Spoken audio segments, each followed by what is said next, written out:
What's that word, shorty? It's Marko Stats, and this is another episode of Marko Stats Reacts. Today, we're going to be reacting to science. The name of this video is called Revealing 5 Secret Magic Tricks with Science. I believe these two gentlemen are scientists, and they are about to demonstrate some magic tricks that can be done with science. Now, I always tell people that I'm a magician, I'm a dark knight, I'm a sage, and I appreciate other magicians. So this is going to be a treat for both of us, for all of us. This is my first time watching this video. This is my first time watching this channel. It popped up on the YouTube trending page. So without further ado, we going to see what type of magic tricks these boys got up under their sleeve.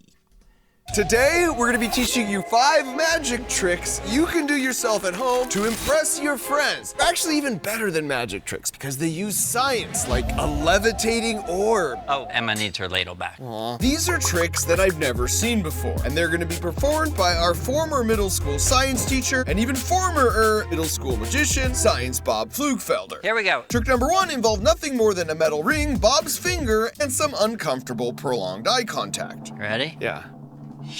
What the heck was that? There's no hinge on here. Let me just try it. 1, 2. Okay, maybe there's. Oh no. So this is a trick that uses persistence of vision. We have build box toys that utilize persistence of vision. That's true. The coin spinner. You spin the coin and it looks like Saturn has rings, but really it's just a circle on one side and rings on the other. I'm literally just pushing my finger. So at one point, my pinky looks like that, but you don't see that. If you do it just right, 1, 2, 3. Wow. Persistence of vision relies on the fact that your eyes can only send a limited number of visual pictures to the brain each second. Because the pinky bend happens so fast, there's a good chance your eyes never sent that part of the trick to your brain, which means your brain has to assume the ring just went through your finger, even though it knows that's really not possible. And that's how you can pull off this mind-blowing trick like I do. Nate's laughing, so I don't think it worked. After maybe a bit more practice. Oh, dang it. Stop laughing. For trick number 2, Bob threw down not 1, not 2, but 3 cups, and then filled just I don't really like that first trick, to be honest. one of them with water, at which point he gave me a challenge. I will scramble up the cup, try to remember which one has the water in it. Easy. And this one, here we go. And mixing, and mixing, and mixing, and mixing, and mixing. Okay, 1, 2, or 3. Easy. 1. Let's see if you are right. You are. Hopefully you got that at home. That means we're going to the next level. It's in this center one. Okay, yep. Here we go. And there we go. There we go. Mixing, mixing. Let's do that. 1, 2, 3. I feel like that was even easier, Bob. Number 2. Thank you very much. See if you're right. You are. One more time. One more time. Okay. It's in this one. Okay. Going, going, going, going. All right. 1, 2, or 3. 2. It's in the middle. Let's see if you're right. What? 1 or 3. 3? Are you right? No. So here's the weird thing. There never was any water. Believe it or not, the science behind this is the same science that's used in diapers. What? Whoa. You need to get your hands on some diapers. Go and say, hey, can I borrow a diaper? Yeah, that's not weird. You will immediately see all this white powder coming out of that. Cool. And this white powder turns out to be a liquid-absorbing polymer, which explains why it's in diapers. So Bob grabbed some clear cups to show me the secret was putting a little bit of the polymer into just one of the cups. And then after transferring water between the 2 empty cups, poured it into the polymer cup, after which That water-absorbing polymer starts going to work. And after just a little bit of time, no water in there. Wow. No water in that one, and no water in that one. Wow, okay. Whoa. I like that trick. Wild. And magic. Oh. And after a quick cleanup of the mess Bob's diaper left, we got to trick number 3, which involved a big bottle of water containing a tiny packet of ketchup. Bring your hand near it, and it will drop. It takes the warmth from your hand, and it will change the density. There it is. Bob, that's not a valid Are explanation. you saying I was lying?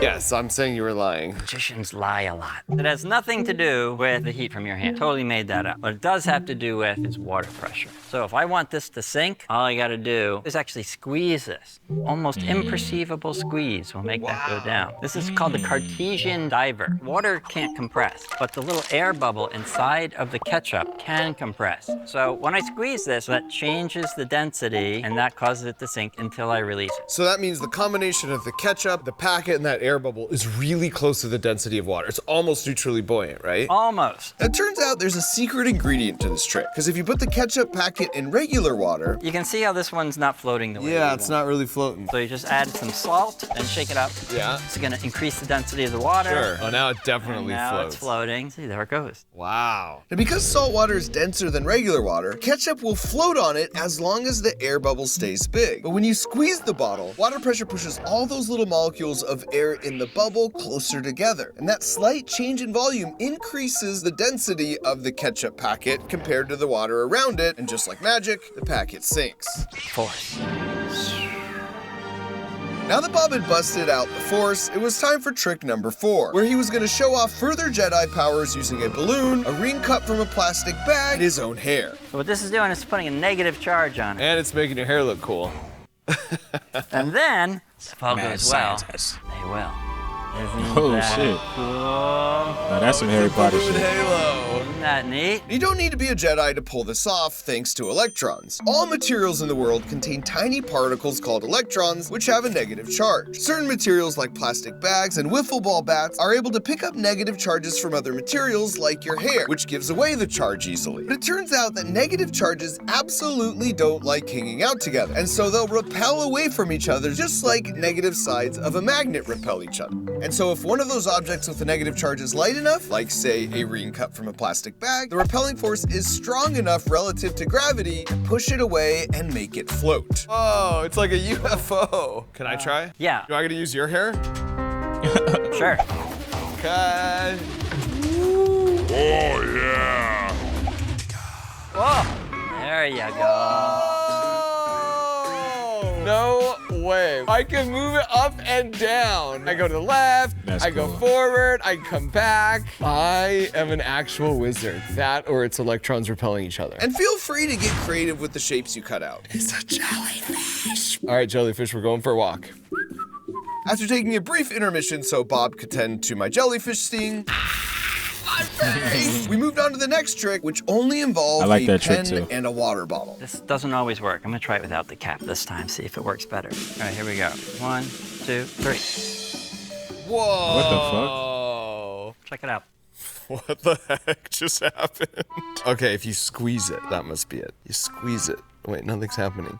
Bob. So this was a brain trick. Let's talk a little bit about light diffraction. So this works because the sides are round. And so this acts as a lens. And so when we tip it over, I can't see I can't see it. that pen Wow. at all. Then we bring the pen up, I can turn it. Your eyes are now on the pen. Right. So you're not even thinking about No. one being behind. Now I take advantage of light diffraction the other this way. direction. So I can slip this away and all of your attention Wow. is on that. But let's see Like if the that one, too. final trick could beat it, which started promisingly with another balloon. Now, if I can put this very pointy skewer through this balloon without popping it, will you buy me an ice cream? I'll buy you 12 ice creams, Bob. Excellent. All right, here we go. Whoa. What? There we go.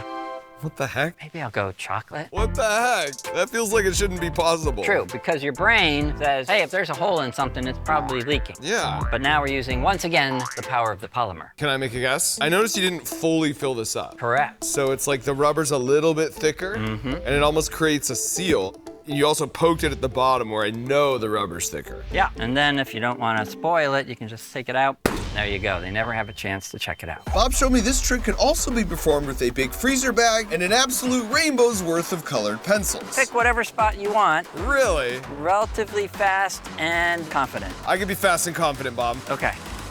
The way you stepped to the side, though, that was not a confident side step. I'm not moving. All right, here we go. 3, 2, 1. Paka! Spoiler alert, this was fun. That's trippy. It's because your brain thinks if something is full of water and it has a hole in it, it's supposed to leak. The polymers are sealing that off.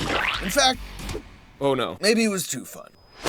Oh no, we've sprung a leak. All right, so that means I moved a little on that one.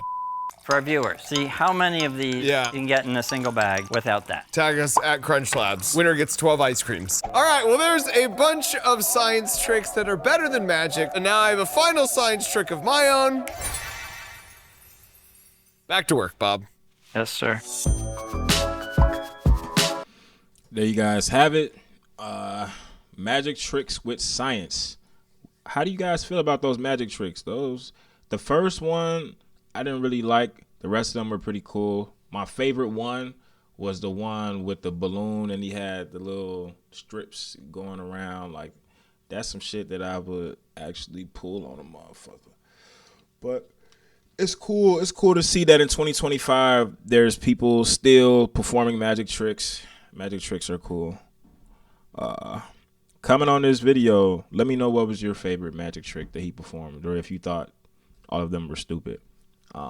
Click that post notification bell to be notified whenever I drop a new video, to keep up to date with what's going on in the Marko Stats universe. I got more music, more content, more love, more everything. Y'all know who it is, and if you don't, it's Marko Stats, aka Swayze. Love y'all. Make sure that y'all stay safe out there, man, for real. Till next time, peace.